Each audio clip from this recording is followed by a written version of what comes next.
अस्सलाम वालेकुम रहमतुल्लाहि व बरकातुहू। आज मैं बना रही हूँ मिंट मार्गरीटा। जब हम रेस्टोरेंट से मिंट मार्गरीटा पीते हैं तो वो बहुत ही फोमी, झागदार और टेस्टफुल होता है, और घर पर बनाए तो वो एक पानी सा बन जाता है। मैं आज आपको बताऊंगी कि उसमें कौन सी ऐसी चीज़ शामिल करेंगे कि वो बिल्कुल रेस्टोरेंट स्टाइल बनेगा, और इसमें कौन सा हम ऐसा इंग्रेडिएंट्स डालेंगे जिससे इसका मज़ा जो है ना दोबाला हो जाएगा और बहुत ही ये फोमी झागदार बनेगा। So let's start. बिस्मिल्लाहिर्रहमानिर्रहीम। प्लीज़ जल्दी से हमारे चैनल को सब्सक्राइब कर दीजिए, इस वीडियो को लाइक और शेयर कर दें। सबसे पहले हम एक गड्ढी पुदीना लेंगे और उसके पत्तियां सिर्फ हम उतार लेंगे, और दूसरी तरफ हम जग ले लेंगे जिसमें आप नॉर्मल मिल्क शेक बनाते हैं, और उसके अंदर हम बर्फ़ ऐड करेंगे। बर्फ़ हम इसके अंदर ढेर सारी ऐड करेंगे, तकरीबन हम 1 कप कुटी हुई बर्फ़ ऐड कर देंगे इसके अंदर भर के। और फिर हम पुदीने के पत्तियाँ एक गड्ढी जो तोड़ी हुई है वो ऐड कर देंगे इसके अंदर। अब हम दोबारा से 1 कप बर्फ़ इसके अंदर ऐड करेंगे, क्रश की हुई बर्फ़ है। और फिर हम इसके अंदर ऐड कर देंगे 4 टीस्पून चीनी के, और अगर हम खाने के चम्मच ऐड करेंगे तो 2 खाने के चम्मच ऐड करेंगे। और इसके बाद हम लेंगे, ये काला नमक है, आधी टीस्पून से थोड़ा सा कम है, वो डाल देंगे।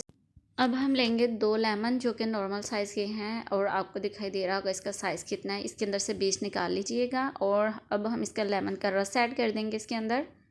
और बीज मत डालिएगा वरना ये कड़वा हो जाएगा। और सबसे अहम इंग्रेडिएंट इसका है काला नमक, जो कि आम नॉर्मल आपको मार्केट से मिल जाएगा। पिसा हुआ हमने नहीं लिया, हमने इसका ढेला सा मिलता है वही लेके घर इसको पीस लिया है, क्योंकि अगर पिसा हुआ लेंगे ना तो उसके अंदर मिट्टी डस्ट वगैरह होती है। आपको जो अच्छा लगे आप वो ले सकते हैं। अब हम इसके अंदर कोई सा भी सोडा ऐड कर लेंगे। मैंने 7 अप की बोतल ली है। तकरीबन हम लेंगे शीशे का एक छोटा ग्लास ऐड करेंगे इसके अंदर, और हम मशीन को चला देंगे। हम इतनी देर इसको चलाएंगे कि पुदीने के पत्ते बिल्कुल पेस्ट बन जाएं। और ये देखें, आपको दिखाई दे रहा होगा ये फोमी सा लिक्विड ही तैयार हो गया। अब हमने मशीन को रोक के दोबारा से इसके अंदर 7 अप को ऐड किया है, और दोबारा से हम मशीन को चला देंगे। तकरीबन ये हमारा मिंट मार्गरीटा 2 ग्लास आसानी से बन जाएगा। दूसरी तरफ मशीन चल रही है, साथ ही हम ग्लास की डेकोरेशन कर लेते हैं कि रेस्टोरेंट में किस तरह डेकोरेशन की जाती है। ये जी प्लेट में पिसी हुई चीनी है, और हम ग्लास के किनारों को हल्का सा गीला करेंगे, और जिस तरह के आपको दिखाई दे रहा है इसी तरह आप करेंगे प्रोसीजर को, तो आपके ग्लास भी रेडी हो जाएंगे। मैं अभी आपको दिखाती हूँ किस तरह रेडी हुए हैं।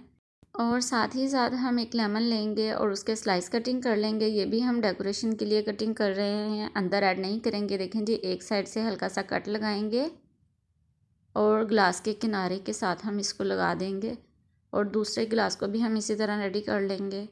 मशीन को हमने बंद कर दिया है, मिंट मार्गरीटा रेडी हो चुका है। अब हम इसको ग्लास में ऐड करेंगे, और ये देखें जी कलर कितना प्यारा आ रहा है, ग्रीन कलर है, आपको दिखाई दे रहा होगा। ये देखें जी फोमी भी है और झागदार भी बन चुका है, और ये बिल्कुल रेस्टोरेंट स्टाइल बना है। और इसका टेस्ट यकीन जानिए इतना मज़े का, इसका फ्लेवर इतना मज़े का, इतना मज़े का कि जब आप खुद इस रेसिपी को बनाकर ट्राई करेंगे तो आप यकीन आ जाएगा आपको। ये देखें, हम दूसरे ग्लास को भी रेडी कर रहे हैं, और रेस्टोरेंट से आपको ये एक गिलास 700-800 का मिलता है। अगर आप घर पर बनाएंगे तो ये आप आसानी से बना सकते हैं, 2 ग्लास ईजी से आपके बन जाएंगे।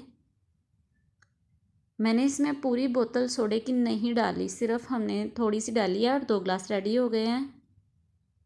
और आप इसको इफ्तार के वक्त पिएँ, और या सहरी में इसको यूज़ करें, पी सकते हैं। ये बहुत ही ठंडा है, आपके मैदे की गर्मी भी ख़त्म होगी। और इस ईद पर आप इस रेसिपी को ज़रूर ट्राई करें।